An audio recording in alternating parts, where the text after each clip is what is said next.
The European Union's bending over backwards to try to get this deal over the line. I mean, it's a triumph for Boris, isn't it?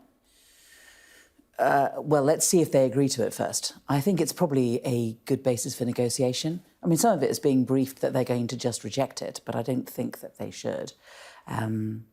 We need to make sure that we have something which is permanent. We can't just continue to kind of keep kicking the can down the road, which is what we're doing at the moment. I mean, there being stability in Northern Ireland is important for all kinds of reasons, obviously politically, but also economically. Last year, Northern Ireland got the least amount of inward investment of any of the regions or nations within the United Kingdom. You know, there was 1,000, only less than 1,000 jobs were created. And part of the Northern Ireland Agreement was in order to engender optimism and for people to be confident that it was a good thing to invest in Northern Ireland. So for Northern Ireland's future, it's really important that we're clear about what its relationship, ongoing commercial relationship is with the European Union and with the rest of the UK. He's managed to get them to drop 80% of the checks on goods going into Northern Ireland. That's amazing. It's kind of complicated, actually. What it is, I think, is there will be a series of there's arrangements whereby people have to declare that those goods are only going to be within Northern Ireland. I think there's some sort of thing about putting a sticker on it. They will then monitor it and see if it works, and if it doesn't, then then there's room for it to fall back afterwards. So the checks that are made need to be done properly and need to be done by the British government in a proper way. But all of this is good. I continue to be a bit concerned about medicines. And what I want, and I have told the Europeans this, is that we must allow a British doctor in Belfast to be able to prescribe the same medicines as you would get prescribed in Bolton. And I'm a little bit concerned about there's still a border both ways about that, because medicines being used in Northern Ireland need to not only be certified as safe in the European Union, it also needs to be certified as safe within the UK. And so it kind of just makes it so tied up in red tape that you might well find in the future fewer medicines being available to people in Northern Ireland than would be available in Britain, and the rest of Britain, and that can't be right. But the broad overview, you have to acknowledge that Boris Johnson and Lord Frost have done a good job. Can you not bring yourself to say that? The broad overview is that they signed up to an agreement that wasn't workable, and that I'm glad to see that attempts are being made to make it more workable. And I want to see that on both sides, because I think once we have sorted out the issue of Northern Ireland, then there are all kinds of issues with our trade with the rest of Europe, all kinds of holes within the agreement. If we want to make Brexit work, then there needs to be more work done. But you acknowledge that they've done a reasonably good job trying to... I acknowledge that they are doing a good job in terms of continuing to negotiate, and let's make sure that they do actually agree something so they patch the holes in the agreement that they signed that wasn't really fit for purpose in the first place. Anne Cummings said that they were never going to abide by all of the rules, and they were going to change them as and when they went along, keeping the bits that they wanted and getting rid of the others that didn't. Yeah. What does that say to others that, Australians, Japanese, whoever else we're doing trade deals with? Britain has always had a reputation for being a country that upholds international law. In fact, frankly, an awful lot of international law was written by British lawyers. So for us to start playing fast and loose with other countries is shameful. I think that we step down as a country. We don't have the same international reputation if our word isn't our bond. And I think it's appalling that people would even think of representing our country and signing up to an agreement knowing that they weren't going to implement it. I think it's appalling. You paused before you said shameful. What word were you going to use? I wasn't going to use a word that you could probably broadcast on Sky.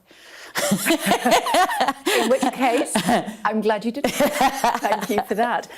Talk to me about what you've been reading in the papers this morning about GPs and the fact that they're not seeing enough people face to face. Yes.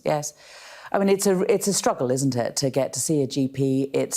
And I think that there's a backlog of work, and there's a number of things people want. So now they feel safe to go and see their GP. That people want to get access to them. So there are attempts being made to reorganise things. Let's see if this works. I mean, in the end, it's not any new money to the National Health Service, so I'm not sure. It might well be just robbing Peter to pay Paul, but.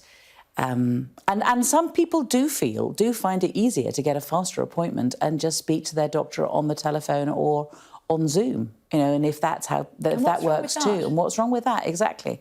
But I think in the end, I think the general feeling is that it's better to see the whole person, how you walk, how you sit, how you are.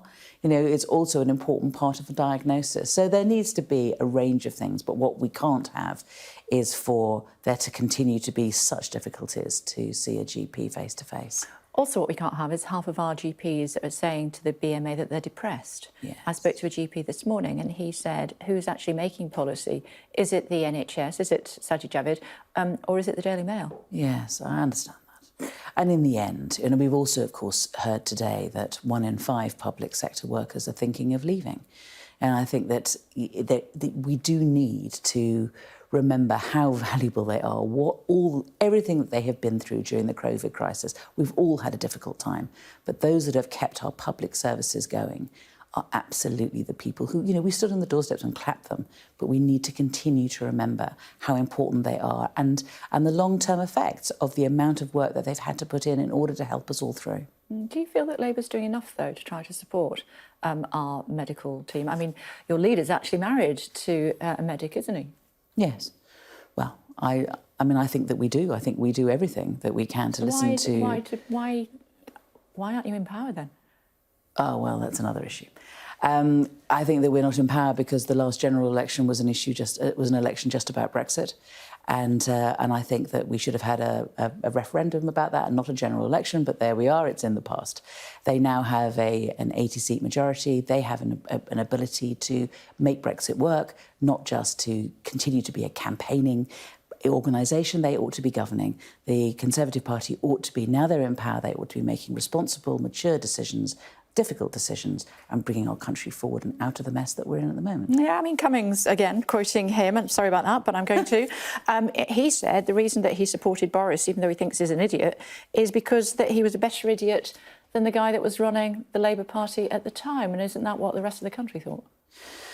No, I think that what the rest of the country thought was that, I mean, the polling all shows that the primary thing that they were making a decision about was about Brexit.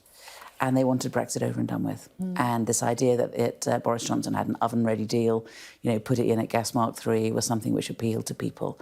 But we have discovered since the truth, which is that we need to continue to work on making sure that we have a good deal with the European Union. And we have something on paper, but it still has lots of holes in it, and I'm afraid we have to continue to work on it. Final thought, your former leader supported an MP who has had the whip removed from her, Claudia Webbe, even though he knew that she had been charged with threatening a love rival with acid in her face. What should happen to her now? She's facing jail. I'm really shocked to hear of this. I mean, I know Claudia, and this wasn't a side of Claudia that I was aware of. I think that she should resign, I'm afraid.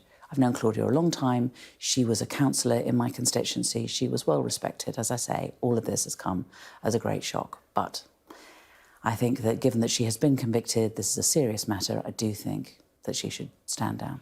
And you're prepared for another by-election? Yes, of course.